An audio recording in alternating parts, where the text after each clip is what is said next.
Hi, and welcome back. This is Bob Dickey here with part two of building a jewelry box. In the part one in our last session, we left off with the box all glued up and ready to go on to the next steps. And at this point, my next step is to put a profile along the top edge of the box. I've used a number of different router bits to do this, coves, OGs, bevels, what have you. And this one I've kind of come to like. I've had the bit for 10 years, so I don't even know what it's called, but it kind of behaves like a little miniature raised panel bit. And it works out quite nicely. So I set that up in the router table, and again, I'm going to typically do this at least in a couple of passes, so I make sure I don't overcut.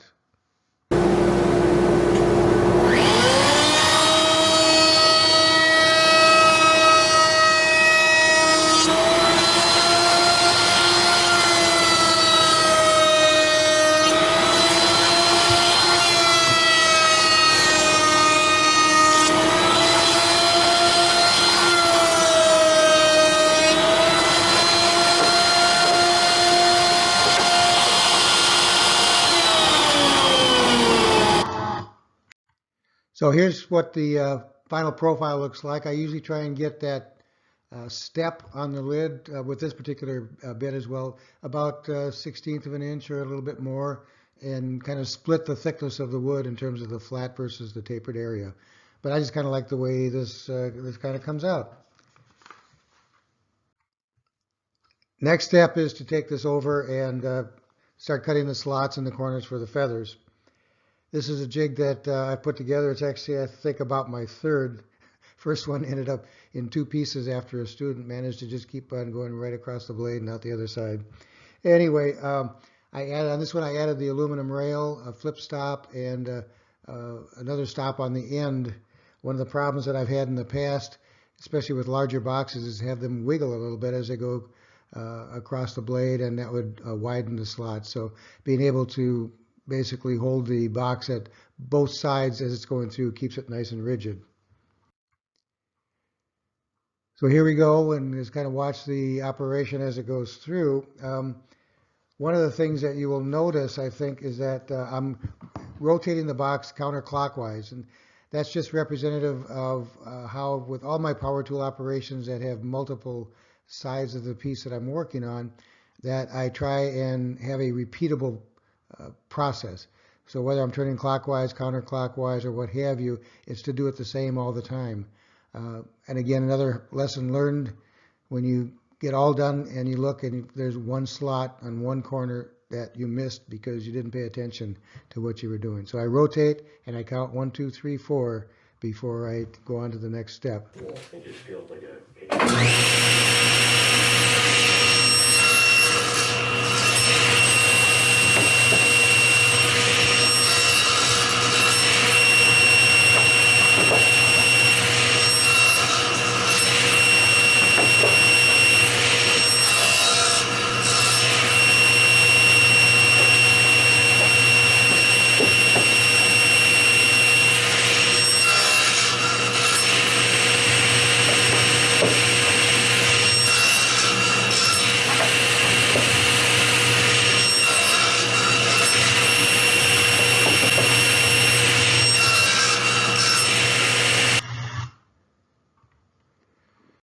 Okay, so here we've got the finished result, 4 slots in each of the corners, because I counted. Anyway, nice flat bottoms, which is what I really want to make sure that we get. So for years I did this with a 24-tooth ripping blade, an 1/8-inch curved 24-tooth ripping blade. Actually, from any manufacturer that I'm aware of has a flat top grind, so that blade works fine. Have to move a little bit slower because there's fewer teeth and you don't want to chip out, especially on some of the troublesome hardwoods. But they work fine as well. Since then, I've upgraded to that Forest #1 grind, 40 tooth, because I have so many different uses for it, and that really works out great, but definitely not essential. Okay, the next step is I want to create a little profile on the bottom of the box, and the reason I do it, maybe it's obvious from this picture. When you look at it, you got a rectangular box without feet or legs or a base. And it looks kind of clunky, and it sits flat on top of the side table here, but a dresser. So I want to make it a little bit more aesthetic. So while I still have that flat top blade in the saw, I add a sacrificial fence and raise the blade about 1/4 of an inch. Then I make a couple of passes along that bottom edge of the box, and what I'm doing is just creating a 3/16 by 1/4 inch or thereabouts relief. And this is the result. If you could take a look and you see how much lighter that box look, it's even kind of like floating on the top, on the table, saw tabletop, and that's kind of the effect that I was trying to get.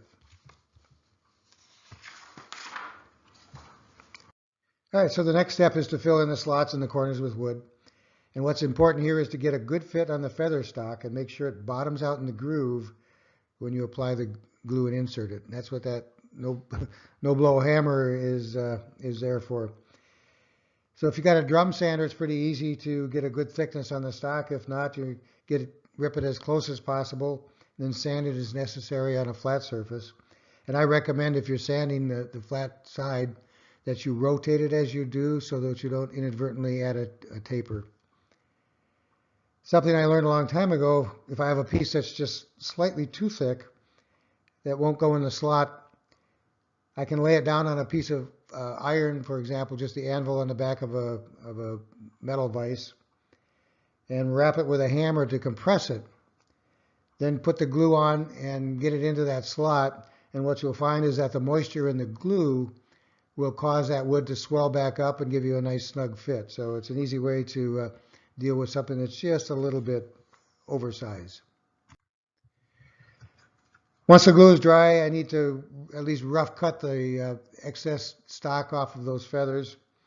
And this is a simple jig I saw in Fine Woodworking here not that long ago, and it's kind of an example of why you get calluses on your hands and your forehead by slapping your head and saying, why hadn't I thought about that years ago? Anyway, it's easy to make, it works fast, and I love it now that I've started to use it. So here we are set up. I've got the jig moved over to where I'm going to leave about a 1/16 of an inch to be safe so I don't accidentally gouge the side of the box, which I have been known to do in the past.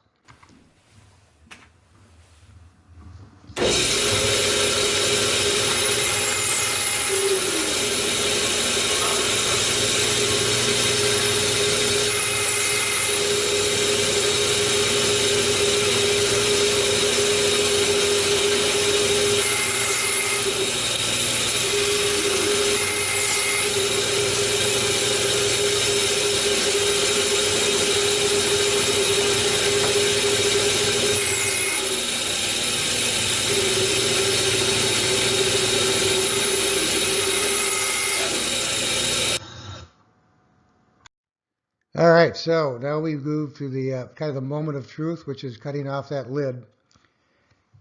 There's so many ways of doing it. I think you've seen a lot of them if you follow the Box Builders Facebook group. But I use either that flat top grind blade from Forrest or the blade that's in the saw in this picture, which I've fallen in love with. It has a 1/16 inch kerf. It's from a company here in Wisconsin. It's a beautiful blade, but it's pricey. Regardless, I set the blade to a height just over the thickness of the stock. I just double check that by sliding the box up against the blade on the bottom side, raising the blade until it just sticks up a little bit.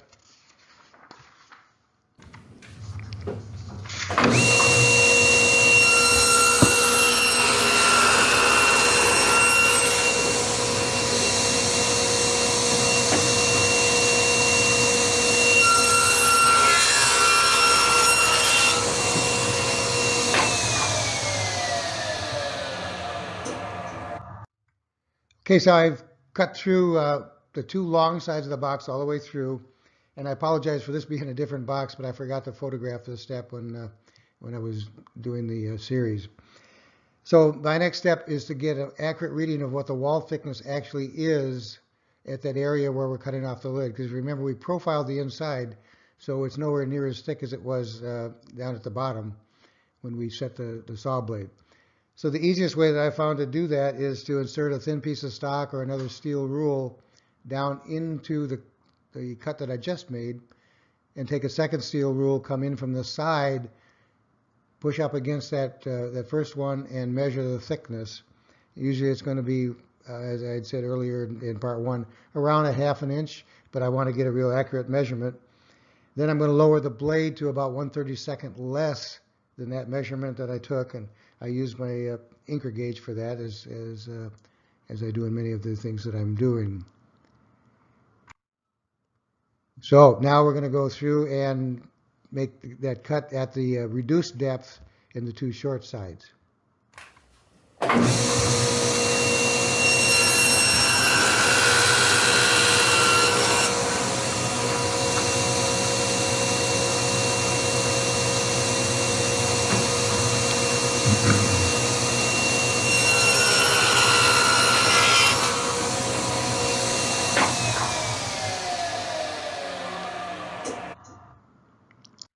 So why did I hold it up in the air after making that first cut? That is actually just to hold it up to the light and look and see what thickness I had on that actual web, where I didn't want to cut all the way through, but I wanted to get as close as I could. So I was looking, as I said, for about a 1/32 web in there. Looked okay, so I flipped it over and I did the other side.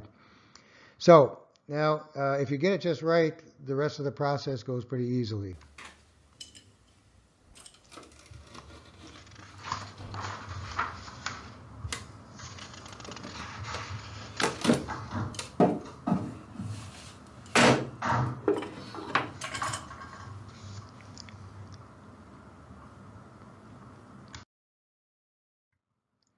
So you can see it came out pretty well. I'm looking for any glue squeeze out that's in there. Doesn't look like I have any, which is great. It's hard to clean out. So pretty happy with the way that came out. Also happy with the miters. They stayed well, closed up very well. So that takes us to moving into the area where we've got to start working on the inside and the trays and things like that, which is going to happen in part 3. And that'll take a little while, folks, because I got some time off coming up and I got to shoot some more pictures before I get there. But thanks for checking me out and checking this video out, and I hope it's helpful. Take care.